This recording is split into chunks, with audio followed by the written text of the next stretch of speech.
ஒரு 6 வயது சிறுவன் தன் 4 வயது தங்கையை அழைத்துக் கொண்டு கடை தெருவின் வழியே சென்று கொண்டிருந்தான்.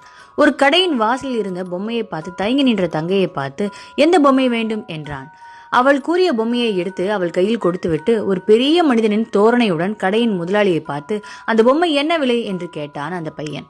அதற்கு சிரித்து கொண்டே அந்த முதலாளி, உன்னிடம் எவ்வளவு உள்ளது என்று கேட்டார். அதற்கு அந்த சிறுவன், நான் விளையாட வைத்திருந்த அந்த கடல் சிப்பிகள் தான் என் பாக்கெட்டில் இருந்தது என்று எடுத்து கொடுத்தான்.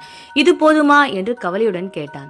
அதற்கு அந்த கடைக்காரர் அவனின் கவலையான முகத்தை பார்த்து கொண்டே, எனக்கு 4 சிப்பிகள் போதும் என்று மீதி நீயே வைத்துக்கொள் என்று திருப்பி கொடுத்து விட்டார். சிறுவன் மகிழ்ச்சியோடு மீதி உள்ள சிப்பிகளோடும் தன் தங்கையோடும் அந்த பொம்மையை எடுத்துக்கொண்டு சென்றான்.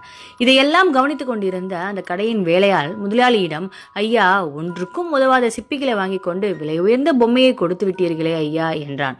அதற்கு அந்த முதலாளியோ, அந்த சிறுவனுக்கு பணம் கொடுத்தால்தான் பொம்மை கிடைக்கும் என்ற புரியாத வயது. அவனுக்கு அந்த சிப்பிகள் தான் உயர்ந்தவை. நான் பணம் கேட்டால் அவன் எண்ணத்தில் பணம்தான் உயர்ந்தது என்ற மாற்றம் வந்துவிடும். அதை தடுத்து விட்டேன் அல்லவா. மேலும் தன் தங்கை கேட்டவற்றை தன்னால் வாங்கி தர முடியும் என்ற தன்னம்பிக்கையை அவனுக்குள் விதைத்து விட்டேன். என்றோ ஒரு நாள் அவன் பெரியவனாகி இந்த சம்பவங்களை நினைத்து பார்க்கையில் இந்த உலகம் நல்லவர்களால் ஆனது என்ற நல்ல எண்ணம் அவன் மனதில் தோன்றும்.